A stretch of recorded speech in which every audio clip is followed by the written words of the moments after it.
feel the difference between needing to do something and somebody else expecting me to do it. And now hear these words. We said them earlier. They're our favorite words. It's the core, it's the key to so many wonderful things that are unfolding for all of you. Satisfaction comes from only one place, and that's having a desire and moving in the direction of it. So this answer has many deep tentacles. You're going to feel it all around the room. For example, when a parent decides what a child needs to do you often notice how reluctant the child is to do it? And you know why? There's no satisfaction in doing what somebody else wants you to do. Satisfaction is only from moving in the direction of what you want to do. And that's the first thing that so many people do that sort of makes people lose their sense of who they are, is that they demand things of them. They tell them that they need to do this and they need to do that. You need to push through and you need to do it. And remember what our premise for all of this is?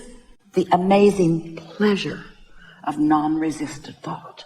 The pleasure of non-resistant thought. So when you think about why you want something, wanting it and why, now as you move toward it, it's pleasing to you. It feels good to you. Now we're going to get back around to that in a moment. But first we want to say to you that this is usually, and it is the case here, the reason that someone feels uncomfortable, even fearful about making a presentation in front of others. And it's because you don't trust them to be connected to their inner being. And the reason you don't trust them to be connected to their inner being is because they usually aren't. So they're petty, they're critical, they don't like themselves very much often, and so it's easy for them to find fault with you. There's a lot of people looking at a lot of people with a lot of judgment from their own place of insecurity. So this brings us right to the heart of something. This is one of the most important things that will give you the greatest relief and the greatest clarity and then the greatest strength and then the greatest satisfaction. So just follow through with us on this just for a little bit. This inner being of yours that we've been talking about, this pure positive energy, larger part of you, who is always adoring you and always acknowledging your value, that's who you're wanting to tune to. You want to calibrate to your inner being who knows you, not to some disconnected person who's having a really hard time. It's an interesting thing. We hear people, often speakers, and they will stand on a stage, even in a crowd where there are many people who are on their side. But if there is a heckler or someone in disagreement, they say often, I don't know why I keep playing to the guy that I know doesn't like me. And we say, it's because there's this thing that humans do. It doesn't work well for you, but you keep doing it. We're hoping you get over it today. And that's where you want others to get you. Well, sometimes they're just not going to get you because they're on a different vibrational wavelength. You can't get sick enough to help sick people get well, or poor enough to help poor people be prosperous. You can't become confused enough to give somebody clarity. And yet that seems to be what so many want from you. They want your resonance with them where they are. And do you know, did you follow that just a little bit? Do you know what your inner being does and doesn't do? Your inner being never lowers its vibrational frequency so that you can find resonance. Your inner being always stays right where it is, in love and knowing, which gives you the opportunity to allow your vibration to rise to meet it. Your mother, she moved around and she did you a disadvantage. She sided with you when you were complaining, and she sympathized with you when you were feeling sorry for yourself and those sorts of things. But your inner being does not.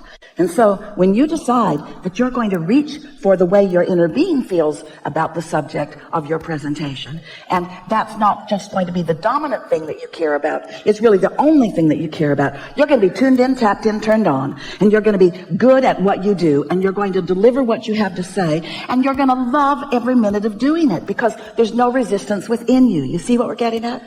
But in the minute that you turn your attention to what others think of you, can you imagine? So just to be absurd, to really make a strong point, let's say that it's important to you that you be appreciated by others, because it's easy to feel good. When you see something that makes you feel good, you feel good. And when you see something that makes you feel bad, you feel bad. And a lot of people would say, well, all of this stuff that makes me feel bad needs to change so that I can feel good. It's really a conditional approach to life. It's ridiculous and it's impossible. It's like putting out an advertisement that reaches everyone on the internet that says, here's my picture, And here's what I need from you should we meet. So, scan the crowds as you move through life. And if you see me, here's my list. Carry it with you. Or you could just tune to your inner being. In other words, the path of least resistance is just to be in love with who you are and be in love with everything the way your inner being is in love with everything. And then you lose your sensitivity to what others think because there is a higher priority to you. And that's you're tuning to the whole of who you are. You're tuning to the core of who you are. You're tuning to the ever-expanding being that you are. Because others, some of them are going to resonate with you and some of them aren't. We want you to know there's never a crowd on the leading edge. But when you get tuned in, tapped in, turned on, there's a high probability that those who are around, who all want some of that, will begin to find that resonance, especially if you are experiencing the awesome power of non-resistant thought. That's the epitome, that's the perfect definition of attractive, isn't it? To be so tuned in that you're in your full power and clarity. And then those who are up to speed with you to some degree, they'll come right along with you. And those who aren't ready for you won't come. But what are you going to do about it? What are you going to do about that? You're going to lower your vibration to resonate with them. You're going to give up your connection to your source energy so that you can worry about that, you see? Doesn't that help you not worry about what others are doing? We want to convince you that you really have to stop playing to the peanut gallery. No offense meant, but resonate with your inner being and then watch what happens. Helpful? Yes. Want to talk about it? I just didn't know that it was about what other people were thinking about me. I mean, I've always known that I was aware of other people's energy. What did you think it was about? I just thought it was something that happened to me or something that I just... You have an emotional response. Yes. With no awareness of what thought it's about? It just seems to come over me so fast. I didn't realize that it was something that I was... So now, that leads us to another really important thing to talk about here today, and that is, we've been talking recently, we'll talk a lot about this today, about getting out ahead of it. Earlier, you heard us say that you have patterns of thought. That's what beliefs are. So sometimes you have a belief that is serving you. Sometimes you have a belief that isn't serving you. And those beliefs that aren't serving you, that's why things sneak up on you, because you didn't even realize you were feeling that way or thinking that way, but you were, and so you attracted something that matched that. So we've been talking about getting out ahead of it. In other words, segment intending, deliberately identifying and isolating and calibrating an emotion right now. So let's say that it's the day before you're going to make a presentation, and you're thinking about it today. And today you are acknowledging what a beautiful day it is.